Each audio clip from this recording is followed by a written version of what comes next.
भाजपा युवा मोर्चा समर्थक मंच के राष्ट्रीय अध्यक्ष सचिन दीक्षित पंडित ने एक भावनात्मक और विचारोत्तेजक वीडियो संदेश जारी किया है, जिसमें उन्होंने भारत की सामाजिक एकता, जातीय समरसता और राष्ट्रीय अखंडता को लेकर गहरी चिंता और प्रतिबद्धता जताई है। अपने संदेश में उन्होंने स्पष्ट शब्दों में कहा, जब तक भारत की सभी बिरादरी, जाति और समुदाय के लोग एकजुट हैं, तब तक कोई भी दल, बैनर, संगठन या झंडा हमारी एकता को तोड़ नहीं सकता है।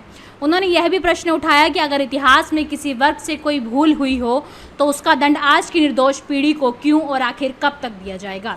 सचिन दीक्षित ने अपने वीडियो में भारत की सेवा परंपरा का समर्पण करते हुए कहा, भारतीय जन्म से मृत्यु तक हर मोड़ पर मानव सेवा के लिए समर्पित रहता है। उन्होंने स्वतंत्रता संग्राम और राष्ट्रीय सुरक्षा के लिए दिए गए बलिदानों को याद कर देशवासियों को एकता की भावना में बंधे रहने का संदेश दिया है। सचिन दीक्षित ने अपने संदेश में कुछ कथावाचकों के बयानों पर परोक्ष निशाना साधते हुए कहा, कुछ मंचले लोग कथावाचक बनकर व्यास गद्दी पर बैठते हैं और सामाजिक वैमनस्य फैलाते हैं। यह मंच लोक कल्याण और शांति का प्रतीक है। इसका उपयोग समाज को तोड़ने में नहीं, जोड़ने में होना चाहिए। सुनिए सचिन दीक्षित ने क्या कहा। साथी जो वीडियो संदेश यहाँ पे जारी करवा रहे हैं, साथियों, मैं सचिन दीक्षित, राष्ट्रीय अध्यक्ष युवा मोर्चा भाजपा समर्थक मंच। हम भारत एक हमारा प्रभुत्व में विश्वास रखने वाला देश है।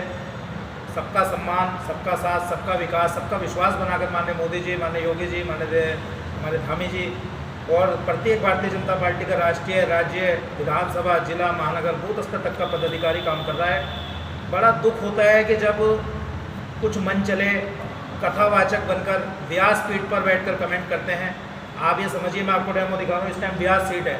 मेरी व्यास सीट वो नहीं है कि बालम तोरी याद सताए। मेरी व्यास सीट वो नहीं है कि लाल दुपट्टा उड़ गया मेरा हवा के झोंके से। मेरी व्यास गद्दी वो गद्दी नहीं है कि जहाँ हनुमान जी को गाली दी जाती हो, राम जी को पर टिप्पणी करी जाती हो। ये व्यास गद्दी वो व्यास गद्दी है। क्योंकि ब्राह्मणों से पूछिए, चाहे वो किसी भी जाति के, हम सबका सम्मान करते हैं, लेकिन हमारे पे कोई आँच आए तो पूछ लीजिएगा कि व्यास गद्दी किसे कहते हैं। जो पद से भटक चुका होता है उसे पद पर लाने के लिए व्यास गद्दी पे संत, महात्मा, साध्वी जो बहुत योग्य हो, भगवान के करीब वो विराजमान होती है और मनुष्य, जीव जंतु, पेड़ पौधे, वनस्पतियों का कल्याण के लिए काम करती है। पहली बात। दूसरी बात, आप तंज कस रहे हैं शुक्ला जी पे। शुक्ला जी अंतरिक्ष में पहुंच गए। अरे ब्राह्मण मनुष्य और भगवान के बीच का प्रतिनिधित्व है ब्राह्मण। जिस तरह सरकार और जनता के बीच के जनप्रतिनिधि, चाहे किसी भी संगठन के हो, इस तरह का है ब्राह्मण। हमने अंतरिक्ष छू लिया तो उसमें क्या भाई तोबा आ गई क्या? किसी से हम जो है अनुदान लेके गए क्या? या किसी से हम जो है कैटेगरी, या किसी से हम जो है किसी का हनन करके गए क्या? बिना उसके अंतरिक्ष छुआ है। ये समर्पण की भावना, ये त्याग, शौर्य, बलिदान, ये ईश्वर की कृपा के बिना आ नहीं सकते। तो कथावाचकों जी से कहूँगा, अगर आप कथा करने बैठे हुए हैं तो जो सृष्टिकर्ता है, जो मेन है, उनके कथा सभी के पुजारी हैं। आप भगवान वाल्मीकि जी के मंदिर में जाइए, वहाँ भी पंडित पूजा कर रहे हैं। आप भगवान रविदास जी के मंदिर में जाइए, वहाँ भी पंडित पूजा कर रहे हैं। बच्चे के जन्म से लेके 16 संस्कार हिंदू धर्म के, सबकी भूमिका के पंडित की रहती है।